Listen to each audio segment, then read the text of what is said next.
Olá pessoal, eu sou o Richard da Escola do Pensar e nós somos do 9º ano B. Vamos falar um pouco da conservação dos alimentos e trouxemos uns exemplos para vocês.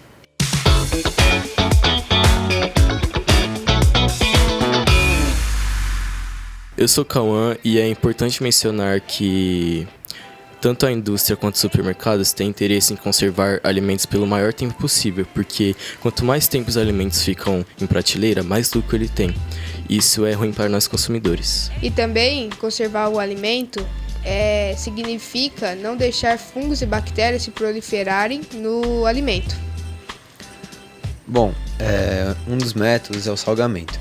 O salgamento ele é um método antigo e ele se consiste em basicamente você preencher um recipiente onde está a carne com sal de cozinha. Assim o sal de cozinha vai desidratar o alimento e com o alimento desidratado não vai ter espaço para fungos e bactérias se proliferarem. Um exemplo desses alimentos é a carne seca. Como vocês podem ver, essa é uma carne que passou pelo processo de salgamento e ela está sendo conservada há meses e ela continua no mesmo estado desde o começo. Um exemplo de pessoas que usavam isso antigamente são os próprios colonizadores do nosso país, que quando eles atravessavam o Atlântico, eles traziam com eles bacalhau e carne seca, que eles conservavam utilizando o salgamento. Outra técnica bem antiga igual ao salgamento é a defumação. A defumação ela é a exposição da carne em fumaça de queima de lenha. A fumaça serve como um bactericida, eliminando as bactérias e fungos presentes na carne, assim conservando ela por meses. Por exemplo, a gente tem aqui nosso presunto defumado. Ele está assim, embalado certinho, há meses e não estraga por causa dessa defumação que foi feita nele. Eu vou falar sobre a pasteurização. Eu vou usar como exemplo esse leite. Ele passou pelo processo de pasteurização. Primeiro ele passou por um tubo em uma temperatura bem elevada e após isso ele foi passado por outro tubo imediatamente numa temperatura muito baixa, que faz que as bactérias não consigam se reproduzir e morram de choque térmico. E logo após isso foi colocado o leite já esterilizado numa embalagem Tetra Pak. E o que significa Tetra Pak? Tetra Pak significa Aseptic Packaging Technology. Essa embalagem ela é revestida de alumínio e ela evita a oxidação e a proliferação de bactérias. No seu processo de produção ela é esterilizada e ao colocar um produto já conservado, ela consegue durar ainda mais. Aqui a gente trouxe um exemplo de embalagem Tetra Pak para vocês. Como vocês podem ver, ela é revestida de alumínio por dentro e por fora ela é de papelão.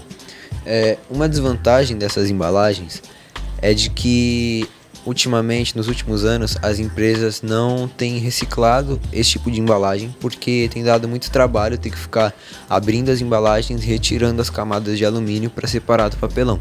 Então isso é um grande malefício dela. Outra forma de conservação é a cristalização. A cristalização ela é tipo o salgamento, só que em vez de sal se usa açúcar. A cristalização ela é substituir a água por glicose. Por exemplo, a gente tem o abacaxi e o figo aqui. Se não fosse pela cristalização, eles já estariam azedos, não daria mais para comer. Mas por causa do processo, eles ficam intactos por meses. E aonde que eu posso encontrar essas frutas cristalizadas? Essas frutas cristalizadas podem se encontrar no panetone, no bolo de Natal e também em doces orientais. Bom, outro método de conservação é o congelamento. O congelamento também é um método muito antigo, porém antigamente ele só era usado em países frios. As pessoas colocavam a carne debaixo da neve e assim ela atingia uma temperatura muito baixa e sobrevivia ali por meses. Porém, hoje em dia, com toda a nossa tecnologia e etc., a gente faz isso facilmente em casa com o nosso freezer. E a carne dura ali meses e meses facilmente. E com certeza esse é um dos métodos mais utilizados hoje em dia, porque praticamente todas as pessoas têm um freezer em casa. Um exemplo de alimento congelado, a gente trouxe pão de queijo. Bom, esse pão de queijo, se ele não tivesse no freezer, em questão de uma semana ele já estaria podre e a gente não ia poder mais consumir ele. Porém, como ele está sendo conservado no freezer, ele está durando meses e meses e ainda está completamente consumível. O método mais usado são os conservantes químicos. Os conservantes químicos são acidulantes, antibactericidas e antifúngicos. Em grande quantidade, eles fazem muito mal à nossa saúde. Alguns exemplos de alimentos que possuem muitos conservantes químicos são salsicha, pó de miojo, molho de tomate, entre outros. Um exemplo é, se for feito um panetone caseiro, em questão de 1 semana já vai estar criando bolor e outras coisas. Mas se você comprar do supermercado, vai durar cerca de 3 meses antes de começar a estragar. Outro exemplo é o caldo de galinha. Se você fizer um caldo de galinha em casa e ficar fora da geladeira, cerca de 3 dias ele já começa a se deteriorar.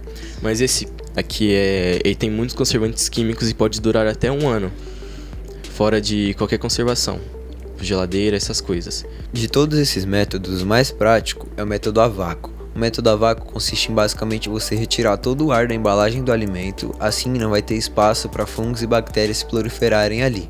A gente trouxe alguns exemplos, um deles é essa castanha. Como vocês podem ver, ela está sendo conservada a vácuo, não tem nenhum ar dentro da embalagem e assim ela dura meses. Mais um exemplo que a gente trouxe é o pote de requeijão. Como vocês podem ver, o pote de requeijão tem essa bolinha branca aqui.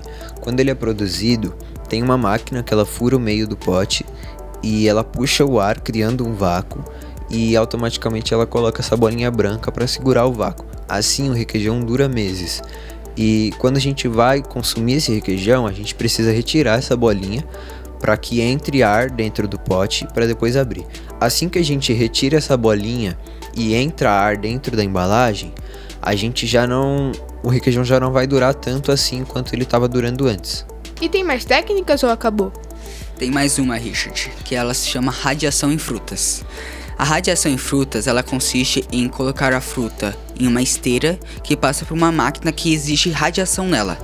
E aí, muitas pessoas pensam que essa radiação transmitida nas frutas faz mal pra gente ou para a fruta. Mas não faz nenhum mal pra gente nem pra fruta. A única coisa que ela faz é eliminar as bactérias e fungos presentes na casca da fruta. E quais são essas frutas? Por exemplo, a gente tem uma maçã aqui. Essa maçã foi colocada na esteira e passou pela máquina de radiação. Também a gente pode encontrar isso em peras, em pêssego e qualquer outro que a casca seja comestível. Bom pessoal, nós apresentamos vários métodos de conservação de alimentos. E vale ressaltar que para conservar os alimentos por bastante tempo, nós precisamos eliminar todos os fungos e bactérias do alimento. E é isso. Espero que tenha gostado do nosso podcast de hoje. Se tiver alguma dúvida, mande aqui nos comentários, se inscreva no canal e deixe seu like. E vamos dar um tchau pro pessoal de casa. Tchau!